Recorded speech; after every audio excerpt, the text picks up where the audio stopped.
Film की शुरुआत होती है माँ बेटी यानी लुसिया और कार्ला के साथ। दोनों अस्पताल जा रही होती हैं क्योंकि कार्ला प्रेग्नेंट होती है और चेकअप करवाना होता है। लुसिया गुस्से में होती है क्योंकि कार्ला न सिर्फ बिना शादी के प्रेग्नेंट हो गई बल्कि सिगरेट भी पी रही है और ऊपर से उसका बॉयफ्रेंड भी भाग गया। कोई जिम्मेदारी नहीं ली। मगर माँ तो माँ होती है ना। जब कार्ला रोने लगती है तो लुसिया का दिल पिघल जाता है। कहती है, बेटा मैं हूं ना, सब ठीक हो जाएगा।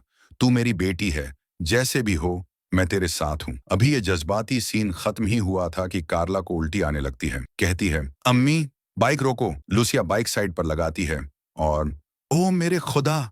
कार्ला झाड़ियों में देखती है तो वहां लाशें ही लाशें, पूरा का पूरा ढेर लगा हुआ होता है। माँ बेटी दोनों का होश उड़ जाता है। फौरन पुलिस स्टेशन की तरफ भागती हैं रिपोर्ट करने। उधर एक और जगह एक बंदा आता है, गेरेरो नाम है उसका। ये अपने यार टोको से बार में टकरा जाता है। जैसे ही दोनों बार से बाहर निकलते हैं, सामने पुलिस स्टेशन के बाहर हंगामा हो रहा होता है। अरे वही लुसिया और कार्ला बदतमीज लड़कों के हत्थे चढ़ गई होती हैं। गेरेरो फौरन एक्शन में आ जाता है पर टोको बोलता है, रुक जा भाई, वो रोमन है, माफिया वाले का छोटा भाई, पंगा मत ले। मगर गेरेरो कौन सा मानने वाला था।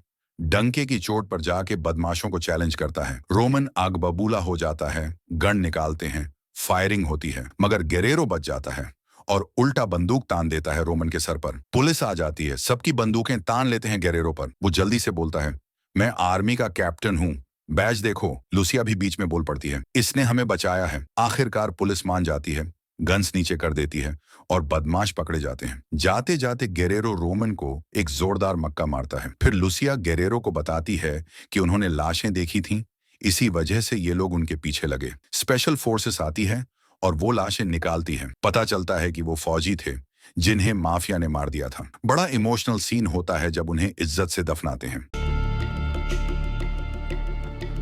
उधर एक बड़ा अफसर कर्नल मार्सेलो और वजीर दिफा मिल के बैठते हैं और कसम खाते हैं कि जो ये सब कर रहा है उसे छोड़ेंगे नहीं। गेरेरो आता है, वजीर दिफा उसे सराहते हैं, बोलते हैं शाबाश कैप्टन, आओ खाने पर। मगर गेरेरो बोलता है, सॉरी सर, टीम के साथ प्लान है। अब माफिया के सरदार जोसियो को खबर लग जाती है कि लाशें मिल गई हैं। रोमन से खूब डांट खाता है कि तूने लड़कियों से पंगा क्यों लिया। इसी वजह से सब पकड़े गए। रोमन बोलता है, ये सब एडुआर्डो ने किया था, उसने लाशें छुपाई थीं। अब जोसियो फैसला करता है कि वो वजीर ए दिफा को रिश्वत देगा और गेरेरो की टीम के बारे में इंफॉर्मेशन लेगा ताकि स्पेशल फोर्सेस को खत्म कर सके। खतरनाक प्लान बन रहा है। उधर कार्ला सदमे में है, लुसिया उसकी देखभाल कर रही है। अचानक कुछ लोग घर में घुसकर उन पर हमला कर देते हैं। दूसरी तरफ गुएरेरो की स्पेशल फोर्सेस एक जगह इकट्ठा होकर एडुआर्डो को पकड़ने की प्लानिंग कर रही थी। एडुआर्डो पर सोल्जर कत्ल का शक था। गुएरेरो ने कहा कि वो उसे इसलिए पकड़ना चाहते हैं ताकि जोसियो की लोकेशन का पता चल सके कि वो कहाँ छुपा हुआ है। इस काम के लिए उसने अपनी टीम को दो हिस्सों में बांट दिया। एक टीम जिसकी लीड उसके दाहिने हाथ मानोरो कर रहे थे, एडुआर्डो के रेस्टोरेंट में डिनर का नाटक करेगी ताकि वहां की स्थिति का जायजा लिया जा सके। दूसरी टीम कॉम्बो और टैंक गुएरेरो के साथ रहेगी। उनकी टीम का सबसे छोटा मेंबर, एक स्नाइपर जिसका नाम पोयो था, दूर से निगरानी रखेगा। कहानी को छोटा रखें तो पहली टीम रेस्टोरेंट में बैठकर एडुआर्डो पर नजर रख रही थी, जबकि गुएरेरो और बाकी टीम नागरिकों की सुरक्षा सुनिश्चित कर रहे थे। फिर उन्होंने एडुआर्डो को सरप्राइज दिया और माहौल काफी टेंशन वाला हो गया। सबने एक दूसरे पर गन तान दी थी। गुएरेरो ने एडुआर्डो से कहा कि वो अपने हथियार डाल दे ताकि फायरिंग ना हो। जल्द ही सारे बदमाशों को पकड़ लिया गया और प्रोसिक्यूटर के हवाले करने की तैयारी हुई। तभी अचानक एडुआर्डो का एक आदमी पीछे से चुपके से आया और गुएरेरो को शूट करने ही वाला था, लेकिन तभी पोयो ने अपनी जगह से फायर करके उसे मार गिराया और सबको बचा लिया। कुछ देर बाद वे सब मिलकर तय की हुई जगह पहुंचे जहां एडुआर्डो और उसकी टीम को प्रोसिक्यूटर के हवाले किया जाना था। काम पूरा होने के बाद कॉम्बो ने गुएरेरो से पूछा कि क्या वो जा सकता है, क्योंकि वो अपने परिवार से मिलने के लिए बेचैन था। टैंक ने याद दिलाया कि सबने पहले से तय किया था कि पोयो का बर्थडे सेलिब्रेट करने के लिए छुट्टी लेंगे। गुएरेरो ने कर्नल मार्सेलो को बताया कि मिशन सफल रहा और एडुआर्डो को पकड़ लिया गया। कर्नल मार्सेलो ने तारीफ की कि कैसे उन्होंने आम लोगों को नुकसान पहुंचाए बिना मिशन पूरा किया। उन्होंने ये भी बताया कि उन्होंने गुएरेरो की स्पेशल फोर्सेस को जोसियो के दुश्मनों को पकड़ने में मदद के लिए रिक्वेस्ट भेजी है। गुएरेरो बहुत खुश हुआ और बिना किसी हिचकिचाहट के मदद का वादा किया। तो जैसे ही वजीर दिफा ने जोसियो को गेरेरो और उसकी टीम की सारी खुफिया इंफॉर्मेशन दी, मोबाइल में हाँ जी पूरी की पूरी लोकेशंस और सब कुछ। जाते जाते वजीर दिफा ने बोल दिया कि कल से स्पेशल फोर्सेस छुट्टी पर जा रही हैं। लेकिन रोमन बड़ा चालाक था, उसने पूरी मीटिंग का वीडियो रिकॉर्ड कर लिया। बोला अगर वजीर साहब ने दगाबाजी की तो हमारे पास सबूत होगा। फौरन जाके जोसेओ को बताया और जोसेओ ने कहा एडुआर्डो तो पकड़ा गया है, अब तुम्हें मेरे अब्बू का बदला लेना है अभी। उधर गेरेरो और उसकी टीम बड़ी खुशी में होती है क्योंकि वो जा रहे होते हैं पोयो की सालगिरह मनाने छुट्टियों पे। पर जब गेरेरो एक पुराना सा खटारा कार ले आता है तो सब उसका मजाक उड़ाते हैं। टैंक बोलता है ये कार है या म्यूजियम का नमूना। गेरेरो भी हंसता है, ओ बाबा तू खुद तो बूढ़ा लग रहा है। वो लोग फोटो लेते हैं, कहते हैं छुट्टियों के बाद जोसेओ को पकड़ने का मिशन शुरू, और निकल जाते हैं ट्रिप पर हंसते गाते मजे करते। और फिर अचानक हमला। जोसेओ के बंदे घात लगा के बैठे होते हैं। गेरेरो अपनी गाड़ी उन पर चढ़ा देता है। सब बाहर निकलकर धड़ाधड़ फायरिंग शुरू हो जाती है। दुश्मनों को धो डालते हैं, हथियार भी उठा लेते हैं, पर दुश्मन खत्म नहीं होते और आते जाते बढ़ते जाते हैं। एक और हमला होता है। रोमन भी लड़ते लड़ते जख्मी हो जाता है और मरने से पहले ग्रेनेड फेंक देता है।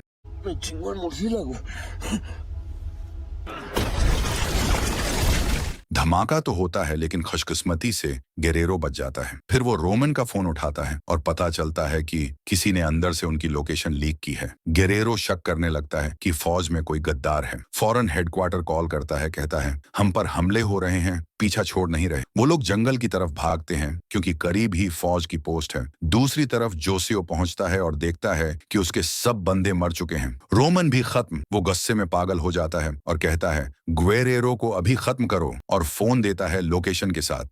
गेरेरो और टीम एक जगह रुकते हैं, पानी पीते हैं, गन्स रीलोड करते हैं। बेस दूर था और दुश्मन पीछे। पोयो घड़ी शिफ्ट कर रहा होता है। टैंक पूछता है क्या कर रहा है। वो बोलता है दाएं हाथ पर पहनने से निशाना अच्छा लगता है। अचानक दुश्मन फिर आ जाता है। एक और फायरिंग। दुश्मन ज्यादा होते हैं, टीम छुपती है और एक गुफा देख के अंदर घुस जाती है। गेरेरो और पोयो बाहर निगरानी पर होते हैं, लेकिन पोयो को गोली लग जाती है। शुक्र है सिर्फ बाजू छिला। फिर वो सबको आवाजें देते हैं, लेकिन तीनों दोस्तों का कोई जवाब नहीं आता। Tension max. आखिरकार कॉम्बो और तोरो आते हैं, टैंक को लिए हुए, जो बुरी तरह जख्मी होता है। कॉम्बो जल्दी से पोयो की पट्टी बांधता है, फिर टैंक की गाल पर गोली के जख्म का इलाज करता है। गेरेरो को एहसास हुआ कि दुश्मन शायद उनकी लोकेशन ट्रैक कर रहा है। उसने सबके सेल फोन जमा किए और पीछे छोड़ दिए। दूसरी तरफ जोसेओ के पास उसका एक बंदा आया जिसने कहा कि स्पेशल फोर्सेस ने सारे लोगों को खत्म कर दिया है। जोसेओ फौरन वहां पहुंचा और देखा कि उसके आदमियों की लाशें एक जगह ढेर थीं। उसी वक्त उसने अपने क्रू से कहा कि स्पेशल फोर्सेस का पीछा करो। उसी समय कॉम्बो ने पोयो और टैंक को देखा कि उनकी हालत कैसी है। उसने गेरेरो से कहा कि टैंक का जख्म इन्फेक्टेड है और वो ठीक नहीं हो पाएगा।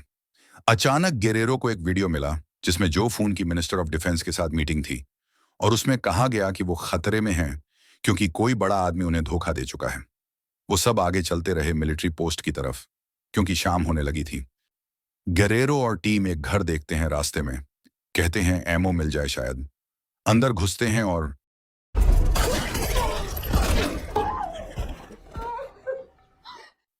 धड़कनें रुक जाती हैं। एक कमरे से किसी औरत की चीखें आ रही होती हैं। गेरेरो दरवाजा तोड़ के अंदर जाता है और क्या देखता है, लूसिया और कार्ला कैद होती हैं। वो दोनों बहुत तकलीफ में थीं। फौरन कार्ला गेरेरो से लिपट जाती है और कॉम्बो, जो कि फौजी के साथ साथ डॉक्टर भी होता है, चेकअप करता है। जल्दी जल्दी सब एमो और सप्लाईज लेकर निकलते हैं क्योंकि दुश्मन बस आने ही वाला था। टोरो थक चुका होता है, कहता है ऐसे हालात में कभी कभी दिल करता है फौज छोड़ दूं, पर यही चीज मुझे सोल्जर बनाए रखती है। लूसिया और कार्ला को बुलेट प्रूफ जैकेट्स दी जाती हैं। जैसे ही निकलते हैं फिर दुश्मन का हमला। सब घर वापस भागते हैं, लेकिन पोयो को एक बार फिर गोली लग जाती है। टोरो फौरन उठाता है उसे, कार्ला और लूसिया को कवर देता है। जख्मी होने के बावजूद पोयो दुश्मनों को मार रहा होता है। दुश्मन इतने ज्यादा होते हैं कि टीम को धकेल देते हैं।